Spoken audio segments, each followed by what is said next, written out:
You know the page?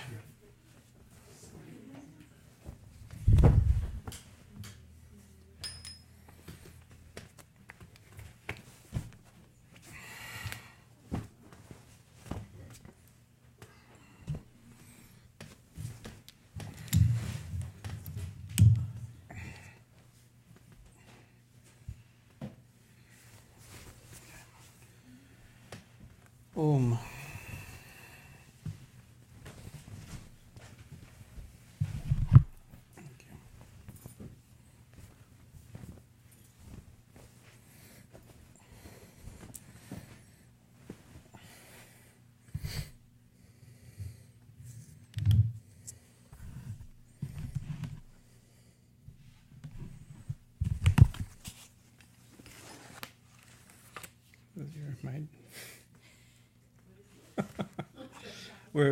We're in cloth dyeing mode right now. Even my bookmarks and my sacred books are cloth dye.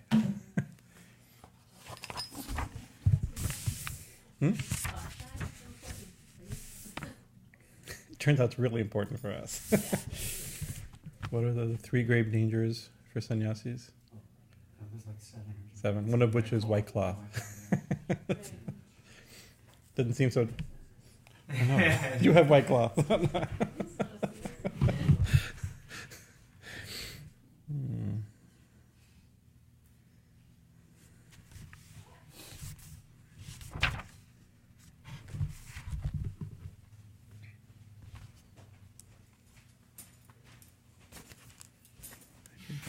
I need a slightly bigger desk. This way.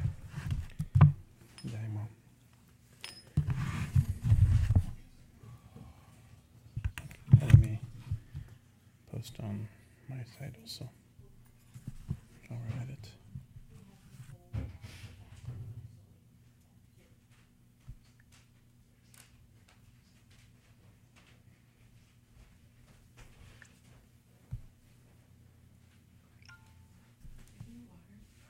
Thank you. This will be the test. So, Prakash is, he said that, some temples don't let non-Hindus in. The test should be, you should give them a metal glass and see how they drink it. Right. If they pour it and they're in the temple, if not, this is a test of authentic initiations. We should test the Jagannath temple, Vishwanath temple. Drink this glass of water, and then we'll see. Hari Om.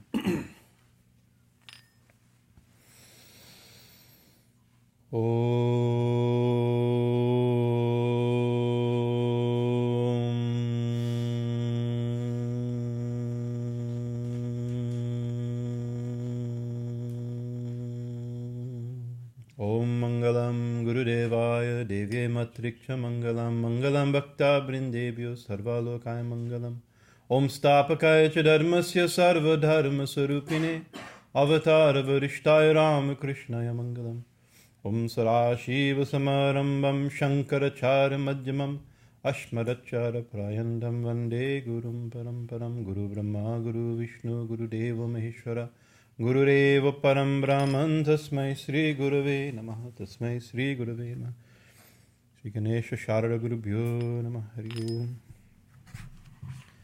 So, picking up after 1 month, Revered Swami Chaitanandaji Maharaj has given actually really beautiful talks, this wide variety of talks this time. And I think day before yesterday or 3 days ago, he went back to St. Louis. John. And so where we had left off in our ever expanding 2 lecture series on Kali Puja, now our 28 or 27 hour and a half sections, is on, we were talking about the intro to Kali Puja, and we're going kind of we were thinking earlier, it's amazing, we've talked how many hours, that's 30, 40 hours now almost, right? We're not finished yet. And we're talking to Usha, we actually didn't go we haven't gone that deep into the puja. It's like we've gone deeper than most, you look up puja on Google. We're getting more than you get on Google. Pretty soon this will come up on Google when you type in puja. So this will, but we haven't. It is only somehow esoteric. I mean, you can go infinitely deep on each thing, but it requires background, initiations, and understandings, and layers of things. I think how much is in puja that we can talk 50 hours and just literally stay at a bird's eye view in a certain sense. We take a few dips here and there. We go a little deeper than the surface. So we've done the purification. The main things: external purification, internal purification, purifying the mantra, purifying the articles of puja, bhuta shuddhi, which is of course all important. It will have a lot to do with today's section, which is purificating the elements and your being. And then, what did we do? Then there is worship of the different deities, right? Like Guru, Ganesha, Surya, Narayan, Vishnu, Shiva, Durga. Then worship of Sri Ramakrishna Holy Mother Vivekananda as per our tradition. And then finally, beginning of Kali Puja, where we worshipped. First, we worked internally. We worshipped the Pitta Devatas and Pitta Shaktis, the deities of the seat, which is the inner seat, which is within our heart. And then later, we'll do the same thing. All we're doing right now inside, we'll then do outside, right? And then we did Nyasa, the consecration of the body. Then and then last 4 or 5 meetings, we did the Dakshina Kalika Dhyanam, the Dhyan mantra, right? This is the mantra describing, from the Tantra Sara, describing the form of Kali that's worshipped, that we're worshipping. It's the most popular form of Kali for... Can't say it's a form of Kali that's worshipped in the home, and the form of Kali that's worshipped in temples, right? There's other Dhyan mantras for other forms of Kali that are worshipped, by tantric groups and cremation. I mean, it's a more extremely esoteric style of puja. This is plenty. The type of Kali in the temple, still extremely esoteric, and we only touched the deep of it. Of course, she's holding what it describes her as, the gentle, benign, not dangerous form of Kali. What does she have? She has a sword and a severed head, earrings of corpses, fetus corpses. I'm sorry, I mentioned fetus corpses, heads and skulls and girdles of hands and howling jackals as she shouts fiercely and in union with Shiva. It's like it's still you have to remember that's the one that can be worshipped in homes and temples and junior high schools and the whole thing. Not the one I go. That's the gentle one. But you can see how deep it is. And so what we're describing now is this section that we're doing now. First you worship, you're holding a flower in Kumar Mudra, we described all that, and you chant her Dhyan mantra, describing her form. And one important point, looking up a little bit, not much, but we did a little bit of, today we're going to Manasa Puja. I'm going, there's a lot of my ideas. I did research for Manasa Puja 22 years ago in Berkeley. I remember 23 years ago, whenever I was in Berkeley, I don't remember. How many years ago was I in Berkeley? Were we in Berkeley? 21 years ago, that's what I said, 21 years ago, and sitting on benches at People's Park and another park closer to there's another park on the way towards the Hare Krishna temple. That's right, and I'd have my stacks of Arthur Avalon, Sir John Woodruff books, and trying to like, we know the puja, we know the points, but like, where is this stuff coming from? Where are these mantras from? And so this morning I'm going, where is that book? I remember highlighting it, and then I found the book. And my pink highlighting from my pink marker, I still remember my pink marker from Berkeley. That was my favorite color. So it was very nice. But anyways, in it, I remember I found, after 21 years, I found one line that I had highlighted. And here it says, we talked a little bit about this also. It says, Sukha prasannavaranam smarana sarohitam evam samchitate kali dharma kama arthasidam. This is the Pulstuti, one who contemplates this form of Kali.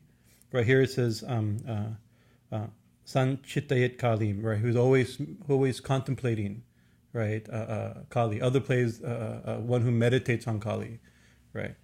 Then the fourfold Dharma, Artha, Kama, Siddhi, these 4 goals of life can be attained, or something like that. Sometimes the one who meditates like this can attain the abode of Shiva or the abode of Kali. It always gives them what the spiritual goal is.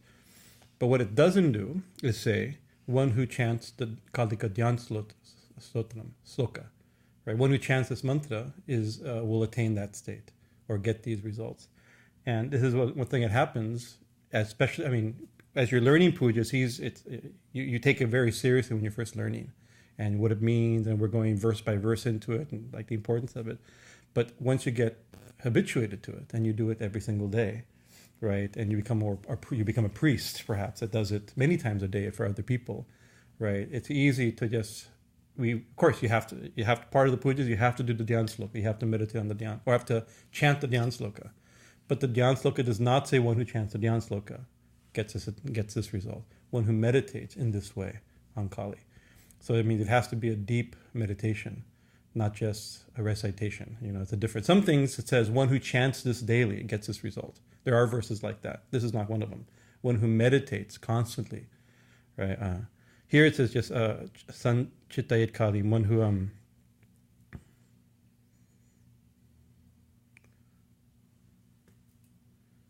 it should be contemplated on one who contemplates. Sometimes it says one nitya. What's in the shorter dhyan sloka? It's something like one who meditates daily, right? Nitya dhyana or something like that. I'm forgetting. Forgive me. It's in the small Kali book. Grab the small Kali book. I probably need it. Most people out in the internet world have the small Kali book, so should refer to it. We'll get to that one also, but it's still the point to talk about it. Thank you. Thank you, dear.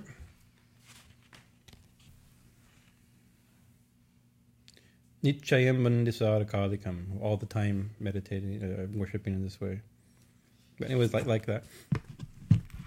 So the idea you have to, it's not just saying it, but actually the dhyan sloka, one of the points that John Woodruff pointed out is that and one of the traditions in puja, that when you do actually the word dhyana means many things. It means meditation, but in yoga it has a circular meaning, right? It's one of the 8 steps or the 8 limbs of yoga, and it's described it has a very specific definition.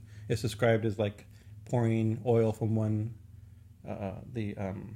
without break, from one vessel to another without break, right? And so when your concentration becomes without break, a continuous flow, that's dhyana. That's not the way it's used here, although it's what it means, but it's not what it means here, right? Here, in when you're visualizing the deity, dhyana, it means visualization. One who holds it and thinks about it, deeply contemplates. And usually it means actually it's describing from head to foot, all the details, when she has a smile, her feet, where her hands are, all those details that are to be done. And usually what it's done is you meditate on, first you start at the feet, and you go up the left side to her left ankle, left knee, left calf, then her waist, and then her hand, then her lower hand, and her upper hand, and then what jewelry she's wearing, then her face, and then up to the right hand. You circle like this, right? And then back down, and then you try to hold the whole thing, and then again you circle. This is defined in many of the texts as what dhyana means, right? Whether or not you're actually practicing that circle, right? That's one thing we can do it and try to capture it, right? But it does mean that intense scrutiny of every point, and not just visualizing it, but visualizing it means sanchita, contemplating it. What does it mean? All the things we've talked about, and so many things we didn't talk about, is what each one of the things mean. The other day, Swami Chaitananda said he couldn't get a good meditation, so he's looking at Sri Ramakrishna, and he says his I don't know what that, his clavicle, exposed clavicle bone, and he's meditating on the clavicle bone, and he starts thinking stories associated with his body, and when he was emaciated and he was sick, or when it's like every detail has stories and leelas and philosophies and tattvas and sadhan, everything associated with it. And so he says, I had no good meditation, and now thinking about that, my mind contemplating that, like 40 minutes, I'm thinking I have good meditation on Sri Ramakrishna, right? Just on thinking about that one body part, just thinking, a day he didn't get good meditation, he got great meditation. He spent the whole day, whole evening with Thakur this way. So it's a way of meditating point for point deeply. That's what it means, dhyanam or samchittaya. So you have, and also it's concentrating with devotion and contemplation and holding it. And we mentioned where is that deity? We're meditating. It's when you close, like when even here we come and we see the external deity, right? It's interesting. Well, people accuse us, image worshippers and temple goers, Hindus in general, right? It's like, oh, that we think God's outside. It's a very simple. I mean, it's a very simple critique, right? Well, God's outside, right? He said, oh, you should. It's like, but everybody who comes here, they come and they see it and they close their eyes. Very interesting. They come and look at her and close, and we all do them. We close our eyes. What are we trying? You see, and then you try to feel what's there. Right? It's always connected to an internal reality, right? And so this is true even when you look at the external statue, right? It's so much true when you're trying to visualize internally, right? All these forms. It's like it's a very deep thing. So meditating on that, and then on holding this flower we mentioned. At next point, this flower is then placed on the pujari's head, right? And then the next stage is called which is today's topic, Manasa Puja. Manasa Puja is the mental worship, or the worship in the mind. One thing, Manasa Puja is also the worship of Manasa Devi. That's different. If you look up Manasa Puja online, you may get Manasa. We have a beautiful deity. I mean, we have a tree in whom we worship Manasa Devi in the backyard, right? But her name is called Manasa Puja. Manasa Devi. She's a goddess of the snakes, right? Although she herself is not a snake, although she's taking that form. There's a long story, but in the Devi Bhagavatam it says her name, she's called Manasa Devi for 3 reasons. Very interesting. One is because she's always doing Manasa Puja of Krishna. She's a devotee of Krishna. So in her mind, she's constantly worshipping Krishna.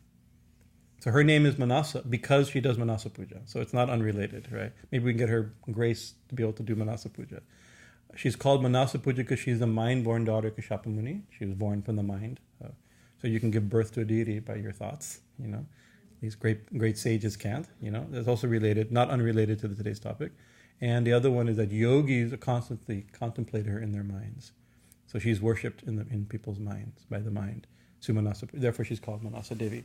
So that's not the Manasa Puja, but she's a perfect example of Manasa Puja, so it's good to invoke her. Manasa Devi Swaha.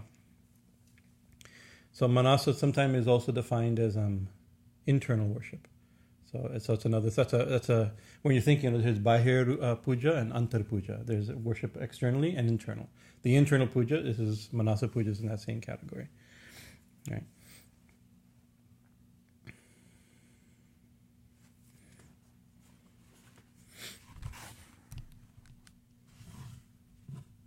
So a few Shastra statements. The Shastras ordain dhyana, meditation, after performance of nyasa and so forth, and before commencement of mental worship. That we've done. We do nyasa, then we do the meditation, and then we do mental worship. According to Shastra, dhyana is performed by really meditating on the form of the devata, no matter whether the dhyan mantra is recited or not. That's another point. We chant, that's the thing, back to the dhyan idea, because it's a setup for this. We chant the dhyan mantra, even if you don't chant the dhyan mantra. More important than chanting the dhyan mantra is meditating on the deity, right? So it's like, if I don't get good meditation, I'll just chant the dhyan mantra. Then I have to admit, that's like going, why should I visualize? That's what mantras are for. I'm better. Some people have to me, mantras, I engage mantras. I don't have a very visual mind. But actually visualizing the deity is more important than chanting a mantra that only tells you to visualize the deity, right? For the Sanskrit, in the Sanat Kumar Tantra, it is said, outer worship should not be done without first performing mental worship. For without inner worship, outer worship is fruitless. That's the big statement. It's like without inner worship, outer worship is fruitless, right? And so we could say, it's somebody, if we become too externalist, and you can see people, we ourselves will sometimes criticize that people who are, it's interesting, we don't criticize ritualists. We love ritual, but ritualists and externalists, I don't know where the two meet, right? That just doing external things or worshiping only external without any the danger is without any correspondence reality, without any correspondence meditation. There's a danger, and there are several pages. This is what I'm reading. This is from Principles of Tantra, Volume 2. It's in the end. It goes into the ritual, the classical ritual that's for Tantras. So Sir John Rudolph is not exciting read. Exactly, it's very exciting if you like this stuff. It's terribly, terribly exciting, but it's not an easy and joyful read. It's antiquated for sure. But still spectacular for the time, especially. Anyways, one of the dangers is that internal worship is all that's important, not external worship. Right. So the thing is that, but it doesn't actually say, and there may be verses that say things like that. Right, more important is inner worship than outer worship, but it does. But the word, these verses, this instructions on why to do it, what to do, and how to do, right, come from a text that tell you have to do this, then this, and this. It doesn't say just do the internal worship and forget external worship. It's an instruction on external worship that starts with internal worship. The two are always related together. And as we begin to pull apart the details of the internal worship, they make no sense without external worship. Right? It even says, to offer a flower of nonviolence. Right? That's one of the ahimsa parama pushpam, the supreme flower of nonviolence, one of the mantras, right? The beautiful mantra. That's one of the flowers we offer. Now, of course, if you say, we don't have to offer a flower, we should offer the flower of nonviolence, right? But they even say to offer a flower of nonviolence assumes offering flowers, right? And assumes nonviolence. Not just visualizing offering a flower of nonviolence, which is action of, and even the details of the visualization is the real thing. It has no meaning if there's no if flowers aren't to be offered, But it also says if you don't have a flower to offer, you can offer the flower of nonviolence, right? But it doesn't say don't offer flowers. There's no text that says chant this mantra and don't offer flowers, right? So that's and this is the point, not to overemphasize the internal. The two are designed to be supportive of each other. In the Bhuta Shuddhi Tantra, it's a great name for a text, Bhuta Shuddhi Tantra, it is said inner worship is ordained in all outer worship. So all puja has to be preceded by inner worship. O Maheshwari, Shiva speaking to the Devi. A single inner worship grants the fruit of 1 crore of outer worships. So a crore is 10 million in the old use of the language. Now I think it just means a million. The crore means a million, right? But in the Tantras it refers to a bigger number. 10 million, right? That's the classical number, right? I think crore party is, who wants to be a crore, is a million. It's been used, it's kind of changed. It's because it's not an English word, it doesn't have any, but it means 10 million. So here's a single inner worship grants the fruit of 10 million external worships. Right? But it means 10 million external, it means 10 million external worships without inner worship. Right? It doesn't mean that just do it in and don't do the external worship. Do the external worship. Real external worship means internal worship and external worship. But internal worship by itself is 10 million times greater than external worship by itself. You have to understand the kind of the heavy-handed language of the tantras is the way that it presents it, right? What necessary is there for outer worship for one who has become fully accomplished in inner worship, which, even if performed only once, grants the fruit of 1 crore of outer worships, right? An effort to perform outer worship is senseless after. Sorry, I hear the.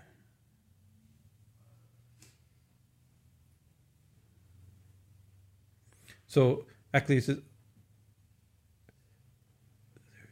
if there is a want of materials, for in the absence of necessary materials, outer worship is never fruitful. So anyway, even if all the articles necessary for outer worship are available, it should be performed after performance of inner worship. So that's another thing. Sometimes we think, if anything's missing, we just do internal worship. Nothing's missing. But even if nothing's missing, you still have to do inner worship. I'm just giving some Shastric standards. Mahanirvana Tantra. So actually the mantra, I'll just jump into the mantra. The mantra that we use is just two parts. There's a mantra describing what needs to be done, right? And it's a very beautiful, I'm not expert because, to be honest with you, when we first got our puja book together, the version of this didn't have the diacriticals. Or a translation, right? But we had later we had the mantra, right? And then we had the instructions of what to do. So I practiced what to do. I didn't exactly know how to chant it, and I didn't know how the meaning of the mantra. It turns out the description was roughly the translation of the mantra. But so now we've worked on it and transliterated it and word for word understand it. But my daily habit, I just put the flower in my head and start and go through the process, right? But you put the flower in your head and then chant this mantra that describes the process, and then you do the process, right? So it's and also it's two ways to do it. You can chant the mantra that describes what to do, and that simultaneously do it, right? You can do like if you says, like it says, offer the lotus of your heart as a seed, the nectar dripping from the 1,000 petal as foot wash, and present the mind as an agnya, right? You can say that and then do it, right? Or you can just say it, chant the mantra that describes it, and then slowly, with full concentration, do it, which is probably what most people do, but it can be done both ways too. So, but what it skips, so Om Hrideya Parama, so there's a few mantras given in the original source of it is the Mahanirvana Tantra, this mantra. And so there's a few verses that aren't part of the mantra that we chant, so I'm going to give it because it gives part of the visualization. It says, in the Mahatantra it said, the sadhaka should perform dhyanam of the Ishtadeva in this matter, put the flower on his own head, and then worship her with mental articles with great devotion. First, he should offer his heart lotus for her seat, and then, so it starts offer, so this is the mantra as it starts here. In another, let me describing here. It's really beautiful here. I'll get to that. I don't want to get complicated. But it starts, first you meditate on, imagine an infinite. Okay, one thing I want to in other texts, in other traditions of Manasa Puja, there's different ways to do Manasa Puja. This is the tantric method of Manasa Puja. Some texts simply describe everything you do externally, you first do internally. So like if you offer like water for washing her feet, mentally offer water to wash her feet. It can be that simple. If you order a plate of food, offer a plate of food. If you offer incense, imagine incense and offer her incense internally, doing it all internally. So you do the whole thing, you practice the whole thing, or do the whole thing mentally, and then you do it externally. That's one type of Manasa Puja. Another form of Manasa Puja is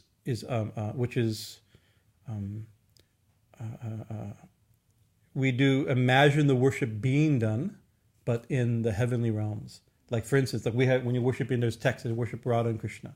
But actually you meditate the Dhyan mantra, Lord Radha and Krishna are sitting on a golden throne, surrounded by the gopis and the cows of Vrindavan on a canopy made of silk, and it's described like that. And there you see him being worshipped by the devas and like that, in grand worship, being offered plates of jewels, and so you visualize this whole. It's what's happening in the heavenly realms. Here we offer a little plate of food and a little stick of incense, but really what's happening is that the devas are worshipping in Goloka Vrindavan and Vaikuntha, with apsaras and Gandharva singing, it's that type of. So you're doing your small puja, but you're really conscious of the cosmic puja that's really going on. That's another type of Manasa Puja, right? So this one is a little different. This one you meditate the deities inside, and you offer. The items are made. Actually, describes in this mantra made of bhava, right? So it's made of our feelings. They're offering the flowers and items made of feelings, but these feelings and we feel them, but we're actually offering the tattvas, and that's why Bhuta Shuddhi is so important. We purify the tattvas, we purify the chakras, we use Bhuta Shuddhi and all those type of things. So all the things that we offer, they're not just. Part of the puja is offering all the things you offer a guest or a queen. You welcome, washing her feet, washing her mouth, giving her clothes. All the things that we do. The way we treat an honored guest or a queen in her court, king or queen in the court. But those things are also not just the traditional way of showing respect and love, right, and of honored guests and royalty, but they're also symbolic of very deep things. These are the tattvas themselves. So this is how it's being interpreted. So the first thing it says, you meditate on an infinite ocean of Amrita, right? That's the infinite ocean of consciousness itself, right? So that's Brahman.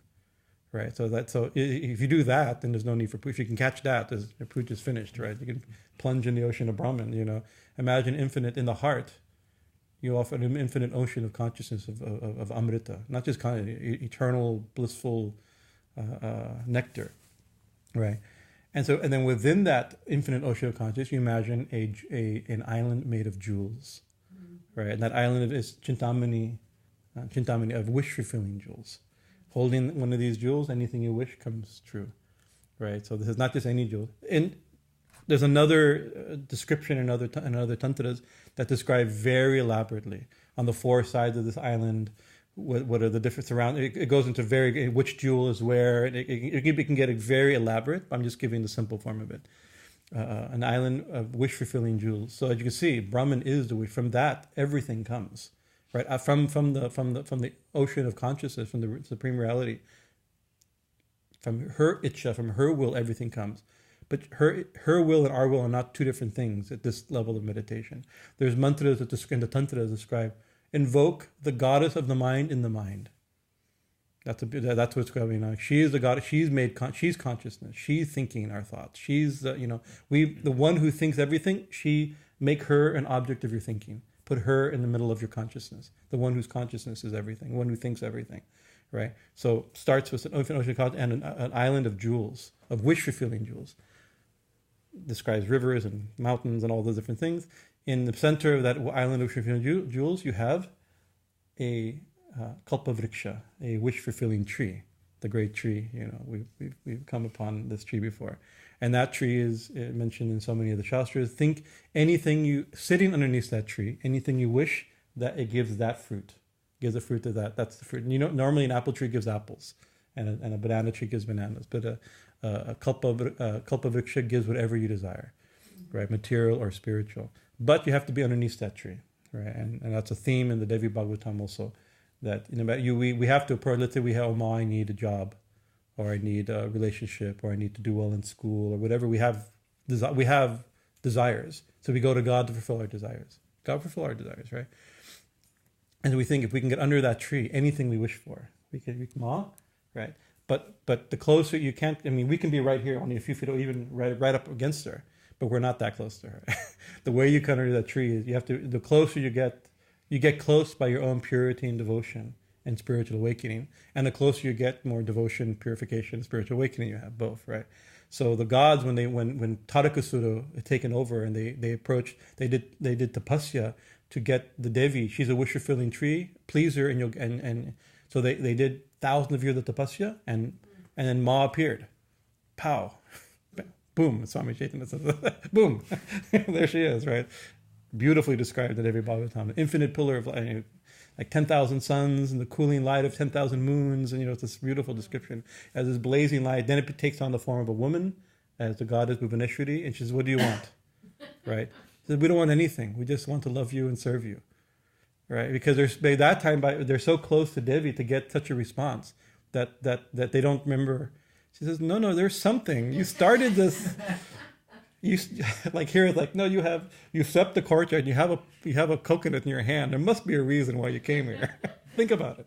Oh yeah, some demon took over. We need Shiva to get married and Sati to be born and all that, or Parvati to be born and Tadakasura to be killed, or Tadakasura to be killed, like this, right? So the wish-fulfilling tree is not it. She is the wish-fulfilling tree, but we meditate up her under wish-fulfilling tree. It exists in the heavenly realm.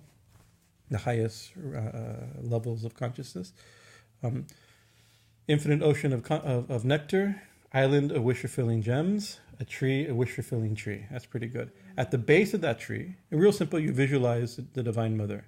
You give her an asan of your heart, right? That's the way it's described in Manana Tantra. Other tantras describe what is her seat made out of, right? She has four, like in the Devi.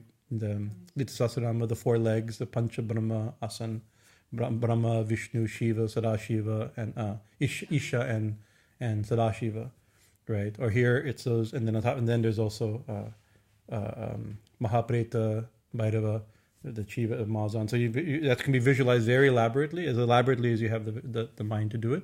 But minimally, the seat that you're creating or seeing her being built out of is also being built out of. It's really in the lotus of the heart is being offered as her seat, but that scene is visualized also made of gems, surrounded by wish-fulfilling trees. All these different things are described in this garden. Right.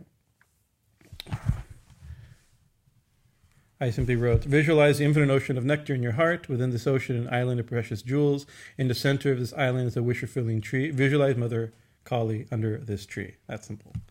So that's pretty good already, right? And we know the form to visualize her. We've just described it and we've tried to contemplate it, right? Now we create that thing and visualize her, and we offer the lotus, the heart itself, as, although all this is being done in the heart, right? But within that, also the heart is there, right? We offer the lotus of the heart, ultimately as her asana. What does it say?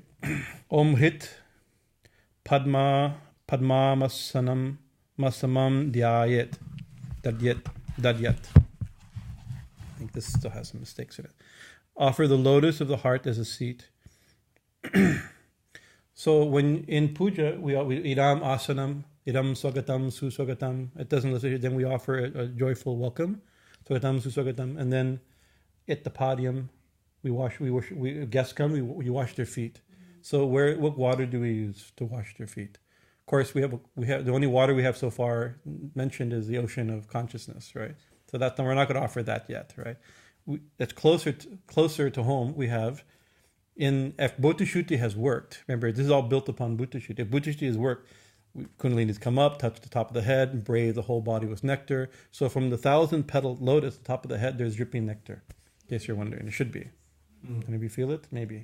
It's happening even now. It's just a problem, you know. So from the 1,000-petal lotus, there's dripping amrita from the union of Shiva and Shakti, right? So that water is used to wash your feet. Now you could just imagine like washing her feet, right? And you know that, but by the statement, it's that nectar. That's by connection. Or if you have the internal world to do so, the subtlety and feeling and like that, to actually imagine that amrita washing her feet. To me, it's a little. Sometimes I get it, sometimes I don't. I don't have the mind for that type of thinking, you know.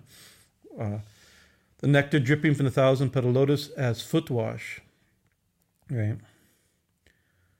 Padyam charo chanarayo jayet manast argyam nivedayet. And then in puja we do wash your feet, then we offer argya. And so argya means a respectful offering, right? It's a traditional offering. And it can be done in different ways. Sometimes, like in Western culture, like if, you have a dignified guest comes and you give them, it's like you present them with like a bouquet or something, or some respectful thing when they enter. It's like an auspicious presentation that's shown you're an honored guest and respect you, right? So that's argya, right? And so argya can also be just water for rinsing the hands. That sometimes it's interpreted this way, but usually it's like the equivalent of a corsage or something, something like that. And so what we do, we make an offering of auspicious offering. Usually for Kali, we use a hibiscus flower. You've probably seen a flower within it. There's another flower. We put leaves and bibla leaves and duvra leaves and red sandal paste and white sandal paste and rice, all these different things. All holy things, and we put it in like when you do Surya Argya, you make water with flowers and you offer it to the sun. Surya Argya, right? So this is Argya for Kali, the respectful offering. So we do it here. We create an Argya in the conch, and then we usually often use that same Argya for worshipping Ma, or you can make a separate Argya, right? And that's actually a very auspicious thing. That's the moment when you're really showing. Argya is only offered to a very respectable person, so it's a sign of deep respect. And so often in proper puja, you'll get up. Sometimes to get up and the Argya presentation will be first touched to Ma's feet, be touched to her forehands and to her heart, and then usually placed on her head, right? Or sometimes if you can't reach or something like that, you put it on the ghats or something like that. But really, it should be placed. At Dakshineshwar, it's handed to a priest, and then they like that. And then according to the Shastra, when that's done, then the person will do full Pranam, a Shatanga Pranam. Because that's like when you offer, you have to like hear something auspicious, respectful. It's like then it's a way of showing respect. Sometimes, like at Bellarmine, the priest will get up, offer it to Thakur, and then get up and do full Pranam, and then sit back down. Right? It's considered a very important moment when puja is officially started. So if the seat is the heart, and the water dripping from the nectar dripping from the 1,000 petals or fukwas, what's the argya? So here it's manast argya, is the mind. So there's no more respectful offering than give somebody your mind, right? Maybe your heart, but that's already been taken. She's sitting on that already. You can't give their heart. You're already given that one away. You can't give it twice. You can't offer the same thing twice. So we still have the mind left. You can give the mind, right? So the mind itself is the argya. What a beautiful idea of offering the mind as the argya, right? You take this ma, right? And please come. Take my mind and please come. What a beautiful idea. Tena amritana achamaniyam snaniyam tena chasmritam. So prepare. So the next thing is water, achaman, water for sipping. In the puja, you'll see a ring that we hold up a little thing. Idam achaman, achamani urakams, vikalikaya namaha. We do like kinkalikaya, we offer, right? What are we doing? We usually hold up to the statue and wash. We try to visualize Ma sipping or washing her mouth. Achaman. Like we do before puja. Om Vishnu, we rinse in the mouth. We rinse her mouth first, right? So here's we have to prepare that. How do we prepare? Prepare water for sipping, and also for snaniyam, for bathing. That's another offering for bathing, right? From this very nectar. The nectar dripping from the 1,000 petals is also her water for sipping. We wash her feet with that water. We wash her, clean her mouth with that water, and we bathe her in that water. There's when you do an abhishek of deities, there's different things you pour, different vessels that are used. One of them it translates as like 1,000 showers, right? It's like a metal tray with 1,000 holes or a lot of holes, and then that's hold over the deity, and you pour milk or water, and it just showers with, right? This is the idea that she's being bathed from the 1,000 petals, 1,000 baths. Even when we sprinkle the flowers, satabhisheka, with 100 baths or 1,000 baths, we bathe you. So she's being bathed with all the 1,000 water from the 1,000 petals, dripping nectar from the 1,000 petals, dripping to bathe her, right? Here, what we do, we have the concha. We do, externally, it's very simple. We bathe in the simple way, but really, when we do that, what's really happening? We're bathing with the water from. And what are those streams? These are the amrita from the 1,000 petals. This is nectar, the nectar of union. This is awakened consciousness, right? Akasha, tattvam vasuta. So after bathing, we offer cloth. What's the cloth? Akash. Akasha means space. And so this is one of the things when we offer space. This is what cloth. You have to understand a little bit of the Indian poetic view is that how is the space element, akasha, cloth covers something. Everything is covered by space. It's a reverse way of thinking sometimes. We think but this is the idea. So we offer the space, akash tattva, the principle of space, right? We should have some knowledge of it because we've awakened it in Vishuddha Chakra, in the Bhuta Shuddhi. So these things have already been awakened and purified and cleaned. Just like we clean flowers before offering in polished brass, we've done all this. We've cleaned all the tattvas so they can be offered properly, right? Prepare water for sipping and for bathing for your nectar. Offer the space element, akasha tattvam vastram syat ganda tattvikam, and offer the ganda tattva, the principle, the element of smell, right? As fragrance. So the ganda, you have to understand the 24 tattvas of Sankhya we're dealing with, right? So the perfume, we offer perfume, but the perfume being offered here is the principle itself, smell itself. Fragrance itself is probably a better way of saying it, but also smell and fragrance itself, right? The Gyanindriya as well as the tattva, like this. Chittam prakalpayet pushpam. Right. So now we offer flowers. What are the flower? The flower, chitta, the mind itself, or the mind, chitta, not mind. Manas is mind, but chit, in yoga, chit. It's always so poetically translated as mind stuff, right? But the chitta. There's not a good translation. Also, yogic and tantric psychology doesn't match the language of Western. We have id, ego, superego, mind, intelligence. We have a few things like that. They don't quite match any of our. We don't have a good definition of chitta, but chitta is the stuff that. Condensed consciousness. Sure, condensed consciousness. That could be you. Yeah. It's like chitta. It's yeah. It's really hard because you say one thing, there's other texts that say something slightly different. But when you visualize something, it's what takes the shape of what you visualize, the chitta. right? So that's one way of thinking of it. Like when you visualize Ma, you visualize everybody think of a monkey. You're always told not to think of a monkey in meditation, but they're not going to tell you to think of a monkey. Right? What happens? You think of a monkey. What happens? Where is the monkey? It's nowhere. The mind is taking that shape. Actually, we open our eyes and see a world. The chitta is taking the shape of this world. Whatever the world is, you can barely know. We have something, right? But most of it is the chitta taking that. Even if we're getting information from the outside, we get the information. It's neurologically transformed, and the chitta takes that shape. So we offer the chitta as a flower. So the flower is the chitta. Chitta prakalpayet pushpam dupam prana prakalpayet. And so now incense, prana.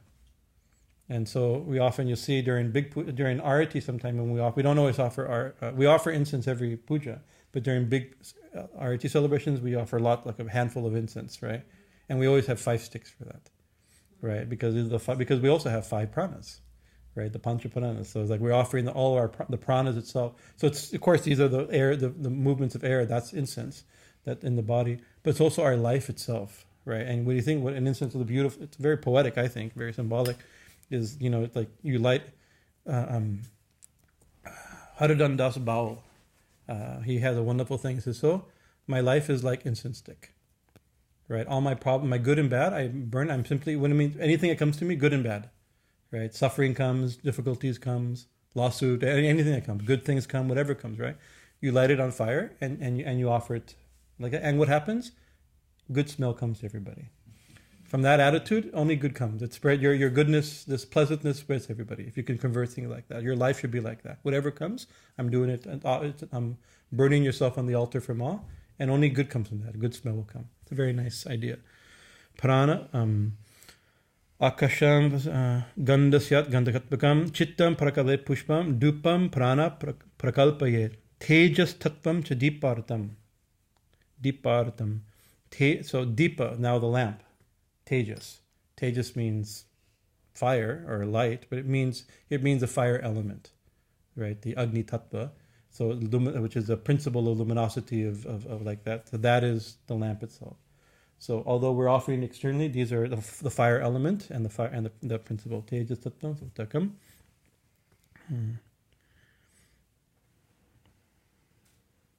Chittam Pakale Pushpam Dupam Prana Prakalpayet Tejas Tattvam Jiparatam Naivedyam.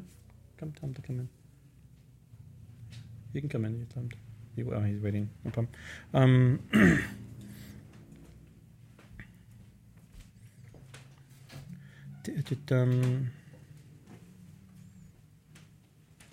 Tejas Tattvam Jiparatam Naivedyam Shad Shudham Buddhihi. And now we also offer food, right? The Naivedyam. So what did we offer as Naivedyam? It says Shuddha Buddhi, the purified intellect, right? So we should be our purified mind, or you could say pure intellect or purified intellect. The Shuddham Buddhi could be both ways, right? So what are we offering for as food, right? So actually, we want her to eat our. Interesting, we offer our intellect itself. Let her consume that, right?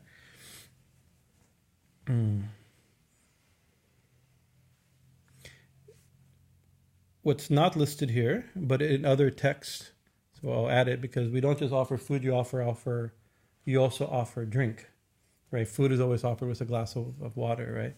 So if the food offering is the intellect, the water offering in other here it's not listed, right? But we fill it in with other tantras. The water offering is the ocean of nectar itself. That whole nectar, that ocean that we started with, that itself is her drink, right? The ocean of nectar, right? So that's pretty good. We've got the main offerings right there, I think, right? Let's see. I'll read up to here so far. Offer the lotus of the heart as a seat, the nectar dripping from the 1,000-petal lotus as a foot wash, and present the mind as argya. Prepare water for sipping and for bathing from this very nectar. Offer the space element as cloth and the earth element as fragrance. Offer chitta as a flower and prana as incense, the fire element is light, and pure intelligence is food. So that's where we are. So that's not all we do in puja. What else do we do? We also ring a bell. So what's the bell that we ring? I've turned the page. Anahata dvanir gantaha. The sound of the bell is anahata. What they call it, the anahata dwani, it means the unstruck, it's very poetic, the unstruck sound, right? And we have the anahata chakra like that. So that's a big topic, that's a different topic, but for another day. But it's the unstruck sound. This is, in a simple thing, it's the continuous substratum of sound, of consciousness, the movement of consciousness, Om. That's in the deepest reaches for being always going, reverberating. So it's the sound, the unstruck sound, or the unpronounced sound. We can say Om. That's not the Om. Oh, here the Om is the one that's not spoken. It's all the time going. So that's the ringing of the bell. And all puja in Arati, the whole puja, the bell is being rung. That sound is always there. And actually, there's many mantras. Even when we worship the external bell, we say, "You are the sound Om." Right? The conch is also considered the sound Om, from Om comes the Gayatri, from the Gayatri comes the Vedas, from the Vedas come creation. The whole thing comes from Om, right? It's just like from an infinite ocean of consciousness comes name and form. From the infinite profound sound Om comes everything, right? So this is the bell that's being rung. Anahata Duniganta Vayu Tattvam Chachamaram, and we also wave a fan, chamar. Right, that is Vayu Tattvam, the air principle, the air tattva, right? So her fan, she's being fanned by Vayu Tattva, which is in the heart also, right? That's right, Vayu is in the heart. Yeah, Vayu is in the heart. Chamaram, Sahasram Bhavet Chatram. This is very nice. You see above Ma, there's a little fan, right? There's not a fan. Umbrella, thank you. Umbrella. There's an umbrella above Ma, right? So that's one of the things that you offer in puja is an umbrella. Sometimes in a very elaborate puja, you get a little silver umbrella, and you offer it. That's one of the things. Like when we offer asana, we go Idam asana, please sit. Or you can actually get a little tiny silver throne and show it to her and put it there. This is your throne. I mean, you're offering her the things also. So the fan is the umbrella. Once I get a word in my head, I can't stop. An umbrella. So what's the umbrella we offer her? We all carry around our own umbrella. What's that? So the umbrella is the 1,000-petal lotus itself, right? We also have. You think if this whole thing is internal and yogic and tattvik and esoteric, right? Tattvik, is that good? It's tattvik. If it's all tattvik, bhavik and tattvik, right? We have a beautiful umbrella we carry around everywhere we go, right? The stick is. the idea eventually has to be opened up, power comes from within, opens it up, right? So the umbrella that's offered is the 1,000-petal lotus itself, right? So this is very beautiful. One offers the unstruck sound Om as a ring of the bell, and the element air as a yak-tail fan, the 1,000-petal lotus umbrella, right? And then also in elaborate, we have there's 5-item puja, 10-item puja, 16-item puja, 64-item puja. In a 64-item puja, actually, every day, most of the 64 items are done every day, just not ritually. Like, for instance, we also sing for Ma. That's one of the offerings. He'll sing for Ma a little later. He'll do that part. He'll satisfy that part, God willing. Right? You sing for Ma also, right? You dance for her, right? You cook for her. There's all these things that are done. During festivals, more of these things are done. There's 64 items of deity worship. So along with the puja, she has to have songs or mantras. So what's the song? The offering of song? Shabda tattvam chagitakam. The sound element itself is the real song, right? Of course, it should be devotionally, we can sing, but the internal song is the sound element itself is her song. And this is my personal absolute favorite mantra, right? This gives me a lot of hope that my puja is entertaining her. Because we also, one of the things when we dance, cause the problem is actually now we have tantric dancing, ecstatic dancing, and all these type of things that are doing mixed like that. Usually it's like, people dance to enjoy themselves, right? But actually devotional dancing is you dance for Ma's entertainment. It's for her pleasure. This is why it requires training and refinement to do everything so in a way that it's a beautiful offering, not for your own kick, right? But for Ma, of course, we get happy. I mean, dancing is wonderful, and it's Ma's expression within the heart. That's not what I'm talking about. But in this type of devotionality, that you get your pleasure from her pleasure by offering the most refined, the most excellent, the most tasteful, the most expert thing. So we have to dance for her, and we have to, and therefore dancing. Classical dancing is not easy. It takes years to learn, right? Your teacher beats you if you do it wrong. You know, it's like it's one of those the good old fashioned guru. You need a guru, right? Has to be done. It's some of these girls. You know, some of our young girls. They go. What's that? Their opening concert, the first concert they do. What's that called? Their coming out party in a certain sense. There. Yeah. There's exactly. In order to do their first official performance, we perform the first thing, we learn something and immediately want to perform, right? After 10, 12 years of hard practice, then they do their first official performance, right? And then only then they're allowed to wear some of the markings and like the bells and things like that, right? And very often before, they have usually a big concert, right? Performance, and they invite family, and it's a huge expensive deal. Right, but very often, and locally, a lot of the girls come here first, and they offer their bells to Ma, and they dance in front of her, and then they go next day or later that day for their concert. You know, they really want to do their first concert in front of Ma, their first dance performance in front of Ma. Then they go and do for the family and teachers and the community. Right, very important. So that's discouraging because we have to do it. So many years of practice, you have to have years of practice even to be mediocre in art. That's one of our band teacher in junior high school says you have to practice. He says, I'll tell you, as a professional musician, you have to practice 10 hours a day to be lousy, right? What to speak to be good, right? That's a fact. So what can we do to perform for Ma, to entertain her? So much work, so much refinement, so much. This turns out I can do this. Nritya nitra mindriya karmani chanchalam Manasa Puja. So we offer the actions of our unsteady mind as a dance performance. Yes, that's one thing I have one of those. I'm very practiced. I have years of refining my unsteady mind. We take a whole life of practice. Right? Those are my favorite. Like the flickering unsteadiness of the mind, that is her dance performance. She's getting a kick out of that too. That I think is what it boils down to. You know. I like this. This is my personal favorite. This is the one that I got down so far. The other ones I sometimes get, sometimes I don't get. This one every time I get. Right? Nritya mindrikarmani chanchalam, this ever moving, ever changing mind as dance. Summikalam padmamalam pushpam nanda padam tataha. So now I was describing. My eyes aren't being clear right now. Let me see if I make it bigger. Oh, that helps. Now we will offer handfuls of flowers, right, for the attainment of divine qualities, right? So let me see how I translated it.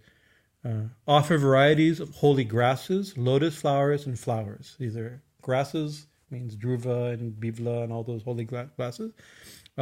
Lotuses and various types of flowers,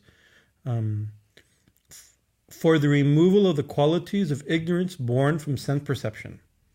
So we're offering these flowers so that our ignorance will be removed, but the ignorance specifically that's caused by sense perception.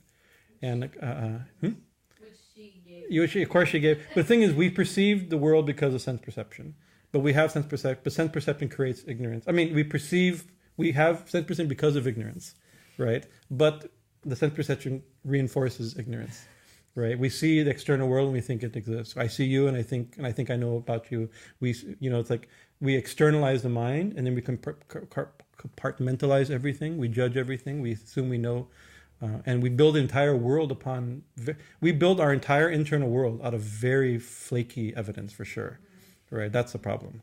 Right, even if we're clear-headed and we're clear-minded and well-grounded and all the things we're encouraged to be, and good critical thinkers and not judgmental and all the things, right? It's very flimsy, for sure, our little world that we create, right? So it's very interesting. So in order to remove this ignorance born from sense perception, we'll offer handfuls of holy grasses, mentally, of course, flower, and it's now it says thus. Now it's going to list 10 or 15 main things that we want to remove, right? These are the things, the aspects of ignorance that are born from sense perception, right? So what are these? So the opposite of, like one of I'm going to give you here. One of them is like arrogance, right? So we want to remove non-arrogance is one of the flowers. So arrogance, it means that you can translate that arrogance is one of the products of ignorance caused by sense perception, right? So you can go through it this way, right? Amaya, so I'm just going to go through these. Offer the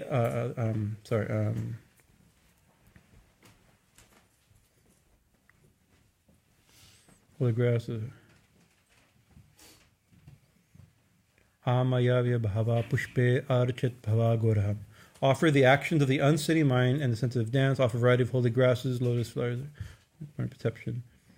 Now it's card listening. So first one is amaya, non-maya, right? Absence of maya. So one of the flowers. So are you offering the flower of non-maya, or are you offering a flower for the removal of maya?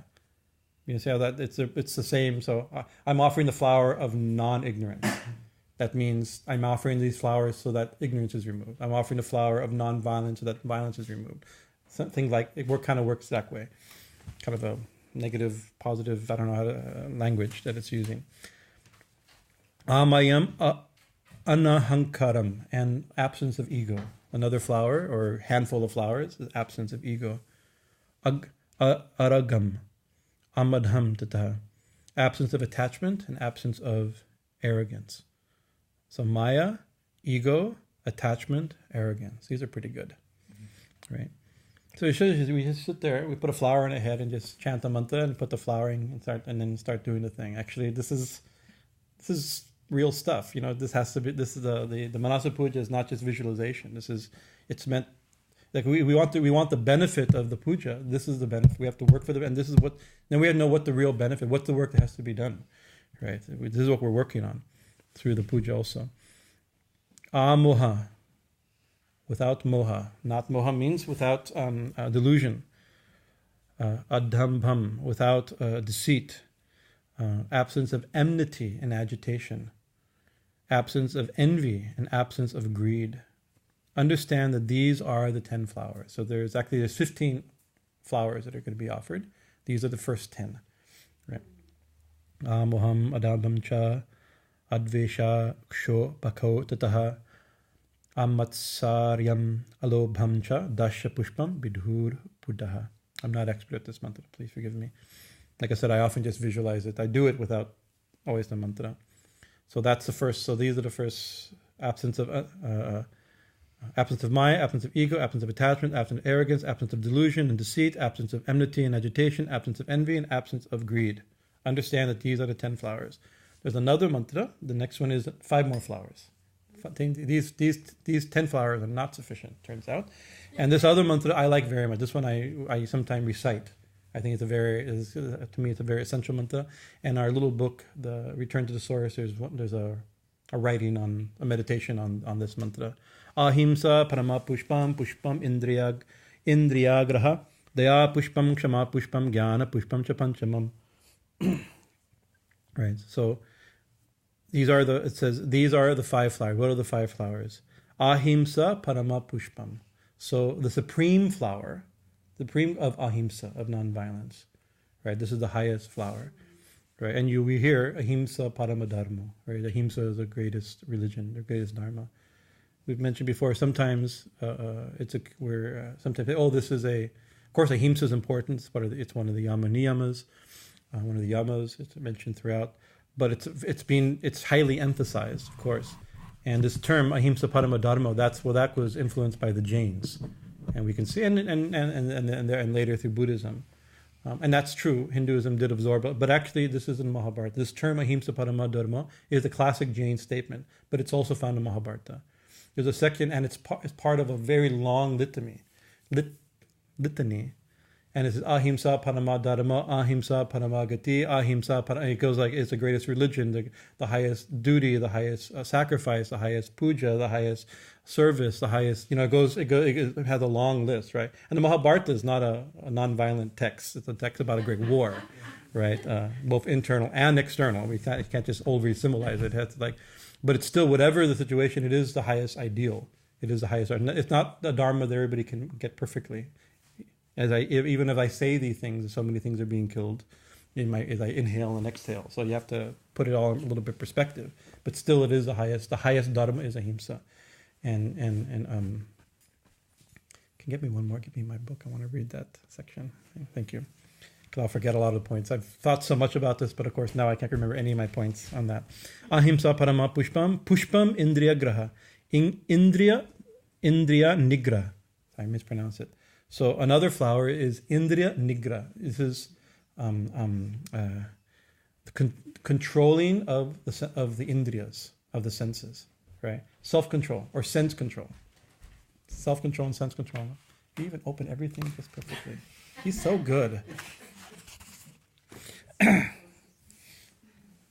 He probably has a hard time visualizing the restless mind thing as a problem. So I'm better at that than you. Let me say. Ahimsa paramapushpam. Non-violence. Ahimsa is living high ideals in daily life. The one we love exists in all beings. Every time we choose the option that causes the least possible harm and suffering to others, this is choosing love, dignity, and respect. The fact is, we cannot not live without causing harm. And like I said, every breath. Like it's like, I would sometimes think, horrible. These somebody brought cookies, they have egg, we can't offer this. Let's go to Trader Joe's, get good cookies. Going to Trader Joe's, you've killed thousands of things more than. It's like you have to put it all in perspective. We try our best, offer the best thing, but in every situation, between this cookie and that cookie, between this word and that word, right? Between anything, you always have a choice, and the choice of the non-violent choice is, in a certain sense, expressing love, even if you don't feel love. Right, but it's coming from that ideal. It's like I'm trying to do good, and also trying the other side of that is trying not to harm. Right, so it's our conscious choices in diet, clothes, words, and actions become the supreme flower, Padama Pushpam, of selfless love in our worship of Shiva, and Shiva reciprocates with this act of love by keeping our karmas, conscience, and lifestyle pure. It's like you see, if you choose nonviolence in every situation, everything becomes less tangled for sure. Your karmas are less tangled. That's the problem. It's like a mosquito and you do this, right? Okay, you kill the mosquito. It's not the worst, probably not the worst capital offense. There's not much punishment, except that you yourself just slapped you. You can see that's the punishment immediately, right? But still, there's some. Why did you make this complication, right? You've killed something. You've changed its karmas completely. Now you've changed your karma. You've connected yourself. You've complicated your karmas. Every little thing like this. If you just do like this, just get rid of it, and it goes away, then. Mostly the same effect is there, right? You didn't slap yourself. I've often seen people like going, well, there's instant karma for sure. During mosquito season in India, I get a lot of instant karma. It's like the mosquitoes, and the thing is, nothing happens to the mosquitoes. I never catch them. And I beat myself silly trying to kill mosquitoes that I'm not going to kill. Very complicated thing. Not that mosquitoes don't have to be controlled. That's the thing. These are not larger things, but in every little situation, you can keep your karmas clear and not complicated. Right. That's an important part. Ahimsa para pushpam in indriya graha. Indriya nigraha. Indriya refers to the five senses. Indriya also means controller. So that's where the word Indra comes from that. Indra is the cosmic controller, the heavenly controller, king of the gods, right? So it has a similar. We are usually controlled by our senses instead of using them as instruments given for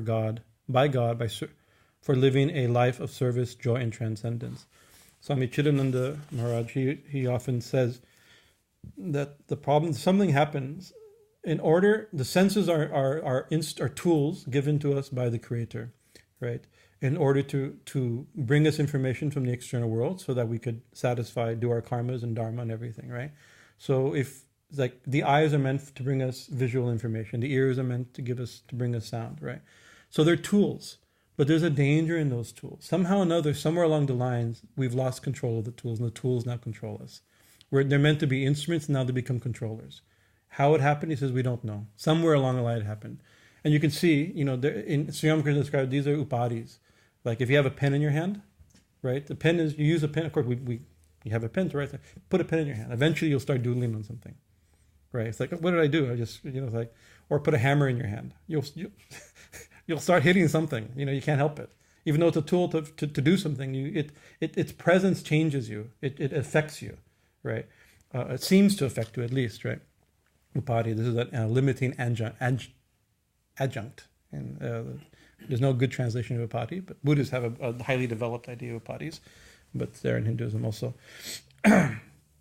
So the senses, we lose control, and then instead of them being our servants, they completely control us. And then what happens? They're oriented outside. That's the nature of that's what the eyes are supposed to be outside, right? And that's great. We have to have information from outside, otherwise, bump into things as we walk around. We need external like that.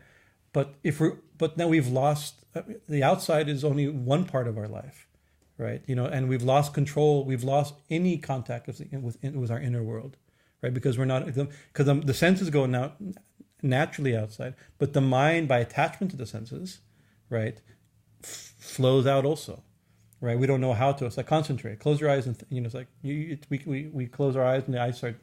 You see someone close your eyes and try not to think. You see somebody's eyes flicker. They cannot not see, right? They have no. We have lost control of and therefore we've lost control of our inner vision. Indriya nigraha. Nigra is gaining control of the controllers. This is done by following pure precepts that represent pathways for purifying our relationship with our bodies, other people, and the world we live in. This is important. That this is one of the things. Following pure precepts, right? This is yama, niyama, or the equivalent. Every tradition has some internal vow, a principle, standard like this. By following pure precepts, we can walk actually. We also say somewhere else in this book, there's a quote that we by following pure precepts, we walk through Mother's realm untouched, right? It's difficult to walk through this world undamaged. But if you walk with some principle, then relatively, the big stuff, you begin slowly to control the mind. You control the tongue, both the tongue isn't speaking and control the tongue is eating, right? And the other senses also. Only suffering and degradation come from losing our independence to uncontrolled senses. Real joy comes from simple, loving, and dharmic relationships within a life of God communion. That's the second. Ahimsa parama pushpam indriya nigraha. Daya pushpam. Daya, where are you? There you are. Daya pushpam. She's one of the pushpams. The flower of compassion. Right? Compassion, daya, is a quality of the soul. This is a reference to the Srimad Bhagavatam, where the soul is described, Dharma is described as having 4 legs, or another way of saying that the soul of the self has 4 qualities: daya, compassion, shuddhi, purity, satya, truthfulness, truth, and tapasya, self-control. These are the active qualities of the soul. We cover them so many ways.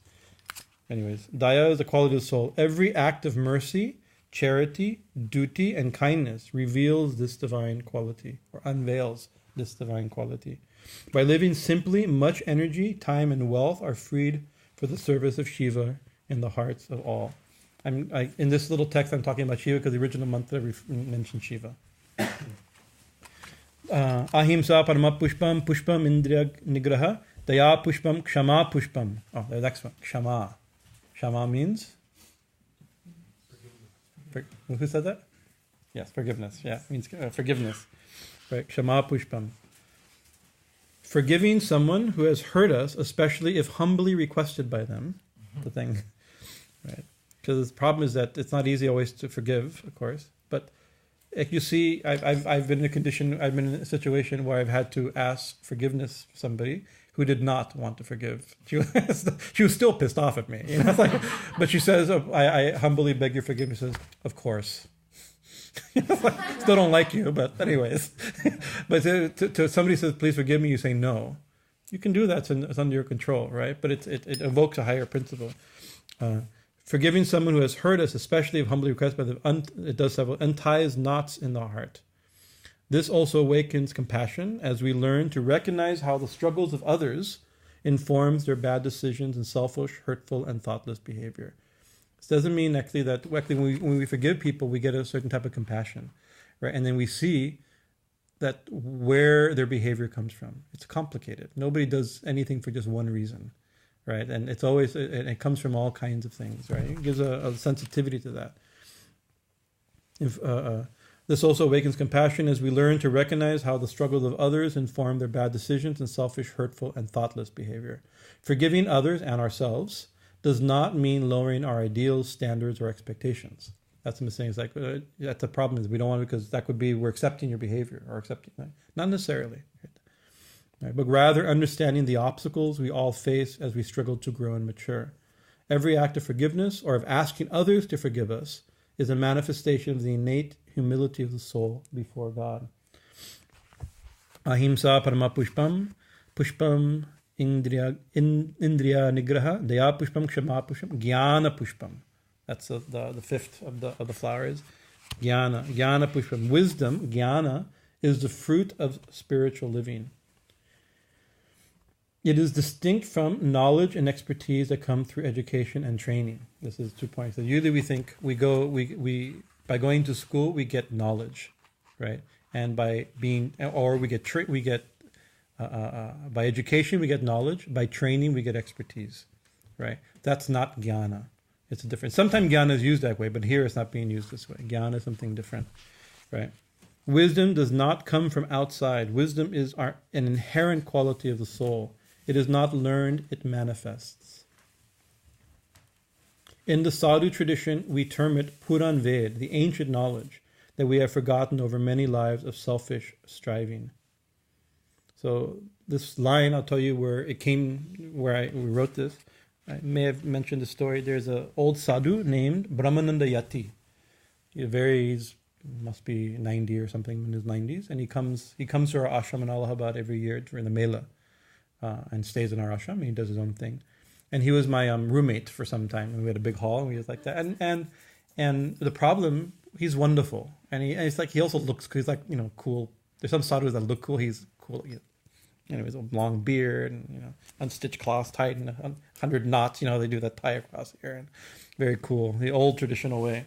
But he has no English, and I have almost no Hindi. No Hindi. To a Hindi speaker, they tell me I have no Hindi. For me, I have a little bit of Hindi, right? So we can never communicate, right? But we like each other, and we walk around. We go to bandaras together. We go Ganga Snan Maharaj. We go for the Ganga and take our bath like that. But we can never speak, right?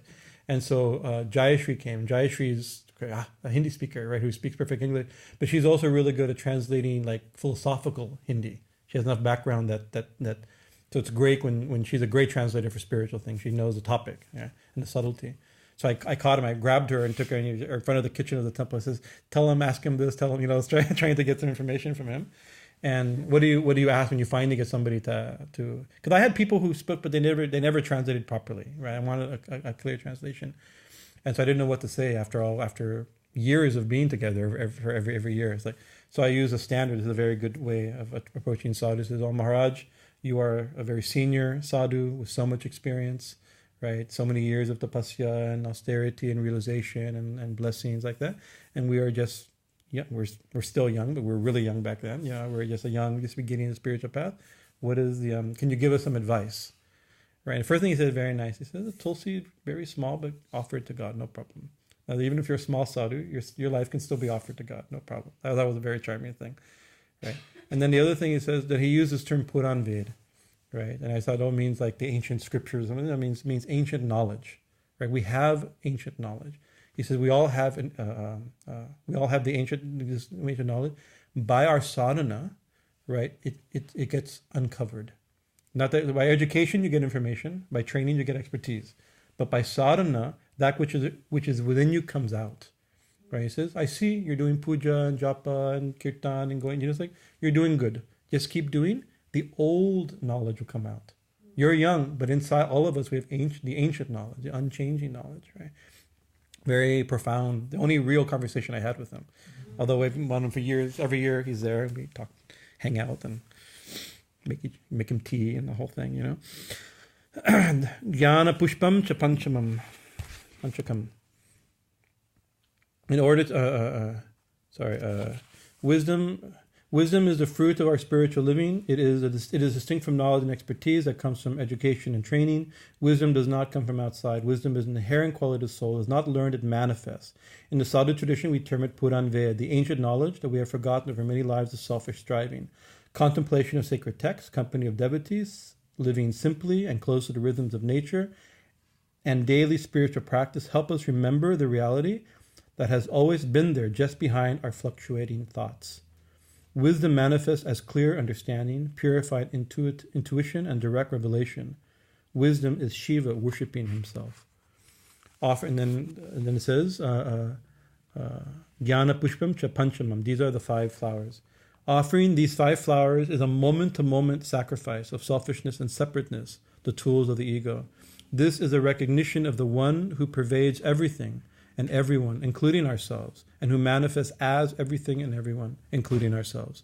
In order to sustain this internal offering, it is also important to chant the divine mantra and sadhana morning and evening, to invoke and honor the divine at home through daily puja and prayers, and to regularly worship at temples, surcharges divine presence.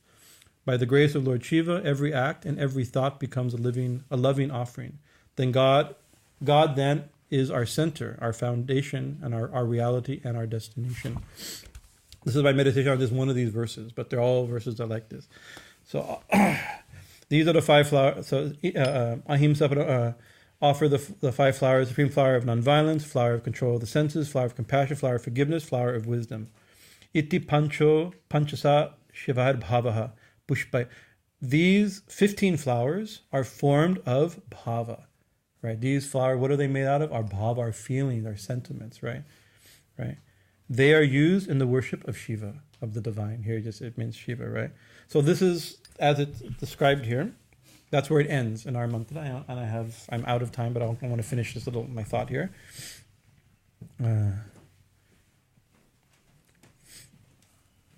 So in the Ramakrishna Puja, this is how it's there. In the Mahanibbana Tantra, it gives other detail. It gives offering of parched grains and fish and goats and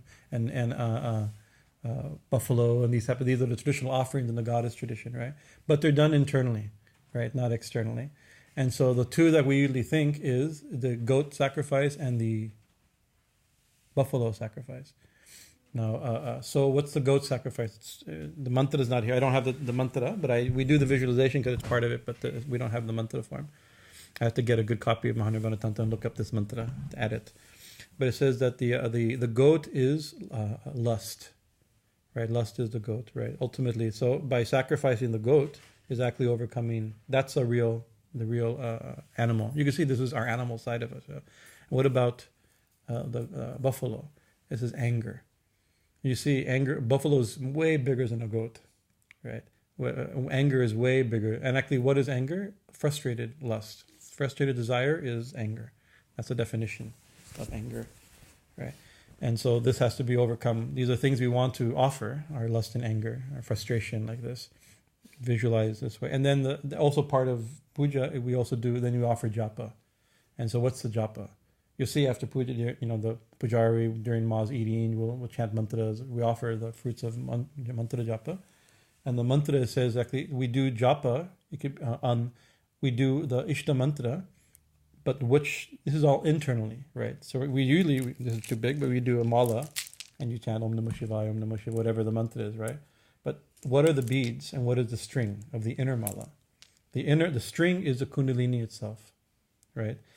And the beads are the letters of the petals of the chakra of the alphabet. So, and we have, if you think, we can do the math. 4 petals, then 6 petals, then 10 petals, then 12 petals, and 16 petals, and 2 petals. How many is that? Anybody know?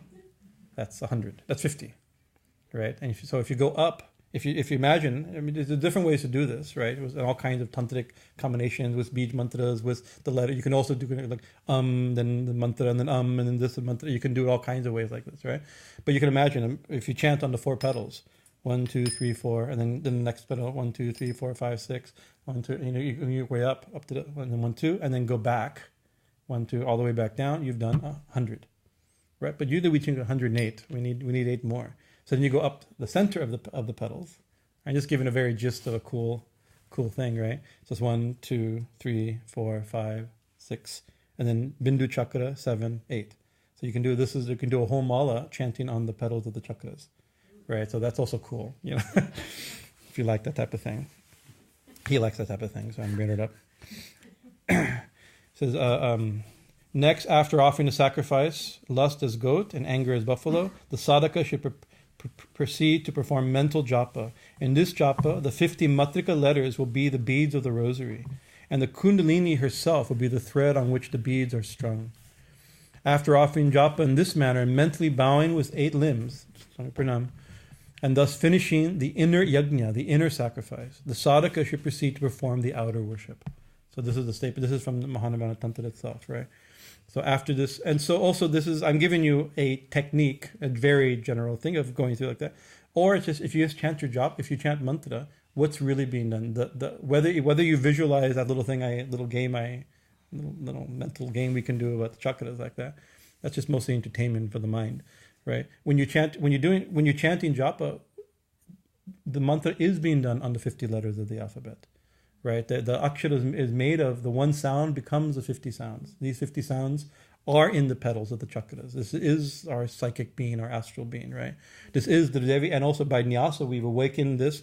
We've created a whole new body made of mantramurti sada Devi. It says, right, that Devi, your body is only made of mantra, right? She's a manifestation of vibration and sound. This is the world, our body, the world we live in is just the vibrating of her consciousness. These are represented by the matrikas. So when we chant mantras, we are chanting on the beads of the chakras, even if we're not visualizing that, right? And it is strung on Kundalini, at the very core of our being, the grace of our being, right? So it says, after this internal worship, only then external worship can be done, right? And so also then we know, in a certain sense, when this is done with eyes closed, then we open our eyes. What do we see? Oh, we see the one that we've visualized inside. And then we look, we have all these things. Oh, we know those things. We offered them all internally. You're connecting the external, seemingly external objects. That's why it seems silly to now call it external objects, right? You're simply, you've already connected them, established them as the internal objects, as the tattvas, as the bhavas, right? And so the external thing are also not, these are the 15 flowers made entirely of bhava, right? What about the external flowers? They're also made of bhava. Otherwise, they're just flowers, right? And it's like, what's so special about flowers? Actually, we've interrupted the whole thing. Like they're meant to do something outside, and we brought them in. We're collecting all this type of stuff, all this expense, all this. People are bringing so many things, flowers and milk, and all these things are coming in, right? To see, it's like, what is it? This is also bhava, right? If it's just external worship, that has no meaning, right? Why would somebody like, I want to worship Ma with milk, or I want to worship Ma with sandalwood paste, right? You're only offering external worship is bhava. There's no external worship. External worship has no meaning without bhava. That's what these statements are. Without internal worship, external worship has no meaning, right? That's what it means. It's like, what does it mean? Like, if you bow to Ma, bowing it's not exercise. It's not for lower back exercise or something. I read something really stupid on, that the reason we bow to elders is to keep the lower back liquid. The ancient sages have just see the glory of our ancient Hindu sages. I hate those.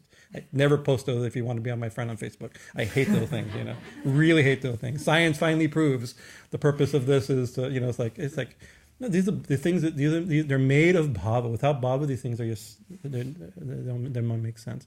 So external worship is internal worship. That's the point, right? But there's a reason. This first internal worship, then external worship. Why? Right? There is a reason. We've mentioned this a few months ago in our discussion. It's we're meant to do external worship. There's a reason for it, right? We're said it because the puja culminates with the external worship, not the internal. You think by spiritual power and that this should be the height of the puja, not the ringing a bell and waving lights around in front of a statue or a picture, right? Poster art, you download it, right click on Google Pictures or something, that makes no sense, right? Are we out of something wrong or is it okay? Battery's dead? Okay. I'm almost dead too, so I'll finish within 2 minutes. I'm doing my final thing because I don't want to go back. We'll move to the next section. I did it all in one sitting. I didn't know if it was going to be 10 sittings or one sitting on Manasa Puja, right? But it culminates it culminates with the external puja. Now everything we do has infinite meaning, right? We're offering the universe. We're offering our emotion. We're offering spiritual realization, oceans of nectar. Right, the fire element, it's the eternal sound Om, the 1,000-petal lotus. It's like that's real puja, right? So it doesn't culminate with the meditation. It culminates with arati and the blowing of conscious and the waving of fire and fans and like that. So, but now it's not just a fan, not just a stick of incense, and not just a little bit of water and milk and things like that. It's cosmic. It's bhava. This is the external worship is the full overflowing of the internal worship. And one of the ideas often given as one of the poetic things is like overflowing, like overboiling milk, right? It's like the internal bhava spills into the external behavior, right? So this is the idea. So really, I am 10 minutes late. Please forgive me. Actually, I'm hour and 10 minutes late. But yes, tell me. We have 30 seconds to ask a question. I have 1 second to answer. Don't hang up yet. Okay. That's not in this list, but the mirror, what is that? It's her reflection, right? Install the goddess of the mind in the mind, right? What's she looking at? Actually, sometimes we talk about puja itself, like staring at your eyes and your own eyes in the mirror. We talk like that. The play of duality and non-duality is her. That's a really good question, which for next week. Jai Ma Kali, Jai Thakur, Jai Ma.